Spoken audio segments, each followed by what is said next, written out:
తల్లి మెడలో ఒదగాల్సిన బాలికకు తాలి మెడలో వేసి మెట్టింటికి తరిమేస్తూ ఉన్నారు.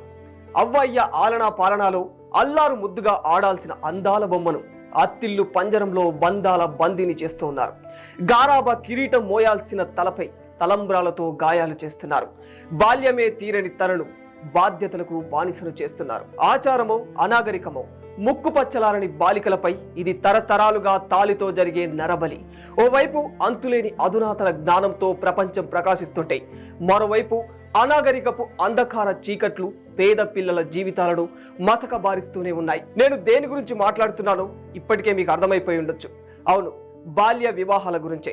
దేశంలో బాల్య వివాహాలపై ఎన్ని చట్టాలు తెస్తున్నా బాలికలకు బలవంతపు పెళ్లిళ్లు చేస్తూనే ఉన్నారు. ఆడపిల్ల ధైర్యంగా గడప దాటి అమెరికా నుంచి అంతరిక్షం వరకు వెళ్ళగలుగుతున్న ఈ రోజుల్లో కూడా బాల్య వివాహాలు, ఇష్టం లేని పెళ్లిళ్లు చేసి వారి జీవితాలను నాశనం చేస్తూనే ఉన్నారు. ఈ టైంలో బాల్య వివాహాలపై ఎందుకు మాట్లాడుతున్నానంటే, రీసెంట్ గా కర్ణాటకలో ఓ సంఘటన జరిగింది. ఓ 14 ఏళ్ల బాలికకు పెళ్లి చేసి కాపురానికి పంపే ప్రయత్నంలో ఆమెను బలవంతంగా ఒక పశువును లాక్కెళ్లారు. పెళ్లి చేసుకున్న వ్యక్తి ఆమెను ఎత్తుకొని పరుగులు తీశాడు. దీంతో ఈ సీన్ చూసేవారికి అక్కడ ఏం జరుగుతుందో అర్థం కాలేదు. ఆమెను కిడ్నాప్ చేశారని అనుకున్నారు. దీనికి సంబంధించిన వీడియో సోషల్ మీడియాలో వైరల్ కావడంతో ఈ ఘటన వెలుగులోకి వచ్చింది. ఇక మ్యాటర్లోకి వెళితే, కర్ణాటక హోసూరుకు చెందిన ఓ 14 ఏళ్ల బాలికకు కర్ణాటకలోని కాలికుట్టై పర్వత గ్రామానికి చెందిన 30 ఏళ్ల కూలీ మాదేశ్తో వివాహం చేశారు తల్లిదండ్రులు. పెళ్లి చేసి ఆమెను బలవంతంగా కాపురానికి ఒక పశువును లాక్కెళ్లారు. ఆ అమ్మాయిని వాళ్ళు బలవంతంగా కాపురానికి తీసుకెళ్తున్నారు. ఆ 14 ఏళ్ల బాలిక స్థానిక పాఠశాలలో 7వ తరగతి వరకు చదివి ఆ తర్వాత ఇంటి వద్దనే ఉంటుంది. నాకు ఈ పెళ్లి వద్దు మొర్రో అని బాలిక ఎంత చెప్పినా వాళ్ళు వినలేదు. అయితే వీరి వివాహం బెంగళూరులో జరిగింది. ఆ తర్వాత బాలిక తన స్వస్థలం తిమ్మత్తూరుకు వచ్చేసింది. అత్తారింటికి వెళ్లేందుకు నిరాకరించింది. బాలిక ఎంత చెప్పినా కూడా ఆమె తల్లిదండ్రులు, బంధువులు అస్సలు వినలేదు.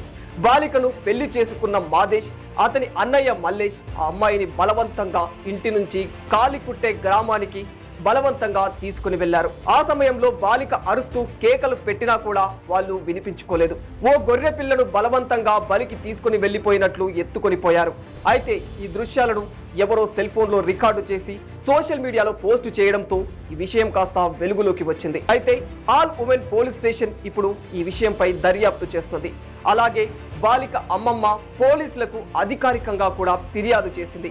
ఇక ఈ విషయంపై పోలీసులు మాదేశ్, అతని సోదరుడు మల్లేష్, అతని భార్య, బాలిక తల్లి నాగమ్మ, తండ్రిని పోలీసులు అరెస్టు చేసి వారిపై పోక్సో కేసు చట్టం, బాల్య వివాహ చట్టంలోని వివిధ సెక్షన్ల కింద కేసులు నమోదు చేశారు. కాగా ప్రస్తుతం ఆ బాలిక తన అమ్మమ్మ ఇంట్లోనే ఉంటుంది.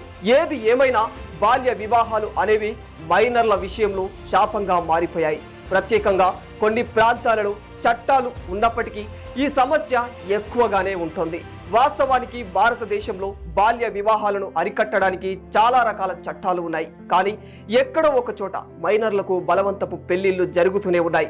కుటుంబాన్ని పోషించే స్తోమత లేక ఆడపిల్లలు పుడితే ఎలాగైనా వదిలించుకోవాలి అని చిన్న పిల్లలను తమ తల్లిదండ్రులు పెళ్లి అనే ఊబిలోకి తోసేస్తూనే ఉన్నారు.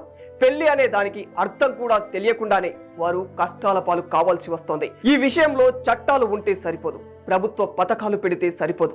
ఆ పథకాలు పేద కుటుంబాలకు ఖచ్చితంగా అందేలా చర్యలు తీసుకోవాలి. ఆడపిల్ల పుడితే పథకం, ఆడపిల్ల చదివితే పథకం, ఆడపిల్ల పెళ్లికి పథకం, పెళ్లి అయ్యాక పథకం, తాను తల్లి అయ్యాక పథకం, ఆమె వృద్ధాప్య పథకం, ఇలా ఎన్ని పథకాలు ఉన్నా ఏమీ లాభం లేదు.